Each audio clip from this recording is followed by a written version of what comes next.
ಮನೆ ಮನೆಗೆ gas line ಅಂತ ಈಗ ಆಲ್ರೆಡಿ ಸುಮಾರು ಏರಿಯಾಗಳಲ್ಲಿ ಗ್ಯಾಸ್ ಲೈನ್ ಪೈಪ್ ಬಂದಿದೆ. ಮನೆಗೆ ಅವರೇ ಕಲೆಕ್ಷನ್ ಕೊಡ್ತಾರೆ. ಮಾಮೂಲಿ ಇವಾಗ ನೀರ್ದು ಬಿಲ್ ಹೆಂಗ್ ಕಟ್ತೀರಾ ಮತ್ತೆ ಕರೆಂಟ್ ಬಿಲ್ ಮೀಟರ್ ಓಡಿರೋ ಅಷ್ಟು ಹೆಂಗ್ ಕಟ್ತೀರಾ, ಅದೇ ತರ ಮನೆಗೆ ನಿಮ್ಗೆ ಒಂದು ಮೀಟರ್ ಹಾಕೊಡ್ತಾರೆ. ಅದರಲ್ಲಿ ಓಡಿರೋ ಅಷ್ಟನ್ನ ನೀವು ಬಿಲ್ ಕಟ್ಬೇಕಾಗತ್ತೆ ಗ್ಯಾಸ್ ಬಿಲ್ ನ. ಇವಾಗ ಆಲ್ಮೋಸ್ಟ್ ಸುಮಾರು ಜನಕ್ಕೆ ಈ ವಿಷಯ ಗೊತ್ತಿರುತ್ತೆ, ಬಳಸ್ತಾ ಇರ್ತಾರೆ. ಅದೇ ತರ ಇದು ಒಂದು ಏರಿಯಾದಲ್ಲಿ ಈ ತರ ಗ್ಯಾಸ್ ಲೈನ್ ಪೈಪ್ ಬಂದಿದೆ.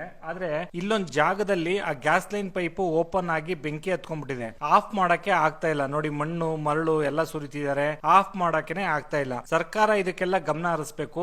ಏನಪ್ಪಾ ಅಂತ ಅಂದ್ರೆ ಇಲ್ಲಿ ಯಾವ್ದಾದ್ರು ಒಂದು ವಾಲ್ ಟೈಪ್ ಅಲ್ಲಿ ಕೊಡಬೇಕು, ಆಫ್ ಮಾಡೋ ಅಂತ ಆಪ್ಷನ್ ಕೊಡಬೇಕು. ಈ ತರ ಬೆಂಕಿ ಅನಾಹುತಗಳು ಕಂಡಲ್ಲಿ ಇಮಿಡಿಯೇಟ್ ಆಗಿ ಆಫ್ ಮಾಡೋದನ್ನ ಮನೆಯವ್ರಿಗೆ ಹೇಳ್ಕೊಡ್ಬೇಕು. ಅವಾಗ ಏನಾಗುತ್ತೆ ಅಂತ ಅಂದ್ರೆ ಈ ತರ ಫೈರ್ ಆದಾಗ ಸೇಫ್ ಆಗ್ಬೋದು. ಇಲ್ಲ ಅಂತಂದ್ರೆ ಇವಾಗ ನೋಡಿ, ಆ ಜಾಗದಲ್ಲಿ ಏನಾದ್ರು ಕಾರ್ ನಿಂತಿದ್ರೆ, ಬೈಕ್ ಗಳು ನಿಂತಿದ್ರೆ ಆ ಪೆಟ್ರೋಲ್ ಸುಟ್ಟಿ ಡೀಸೆಲ್ ಸುಟ್ಟಿ ಇನ್ನು ಜಾಸ್ತಿ ಫೈರ್ ಆಗುತ್ತೆ, ಮತ್ತೆ ಮನೆ ಒಳಗಡೆ ಹತ್ಕೊಳ್ಳೋ ಅಂತ ಸಾಧ್ಯತೆ ಇರುತ್ತೆ. ಹಂಗಾಗಿ ಇದನ್ನ ಆದಷ್ಟು ಗೌರ್ಮೆಂಟ್ ಯಾರು ಗ್ಯಾಸ್ ನ ಇನ್ಸಲೇಷನ್ ಮಾಡ್ತೀರಾ, ಇದನ್ನ ನಿರ್ಧಾರ ತಗೊಂಡಿರಾ ಮನೆ ಮನೆಗೆ ಗ್ಯಾಸ್ ಲೈನ್ ಅಂತ ಅಂತವ್ರು ಸ್ವಲ್ಪ ಇದನ್ನೆಲ್ಲ ನೋಡಿ ಈ ತರ ಪ್ರಾಬ್ಲಮ್ ಗಳಾದಾಗ ಏನಾದ್ರೂ ಕಂಟ್ರೋಲ್ ಮಾಡುವಂತ ಆಪ್ಷನ್ ನ ಕೊಟ್ರೆ ಇನ್ನೂ ಒಳ್ಳೇದು. ಇದನ್ನ ಆದಷ್ಟು ಶೇರ್ ಮಾಡಿ ಎಲ್ಲಾ ಜನಗಳಿಗೂ ಈ ವಿಷಯ ತಿಳಿಲಿ. ಈಗ ಆಲ್ರೆಡಿ ಲೈನ್ ತಗೊಂಡಿರೋರು ಹುಷಾರಾಗಿ ಯೂಸ್ ಮಾಡಿ ಅಂತ ಹೇಳತ್ತೀನಿ.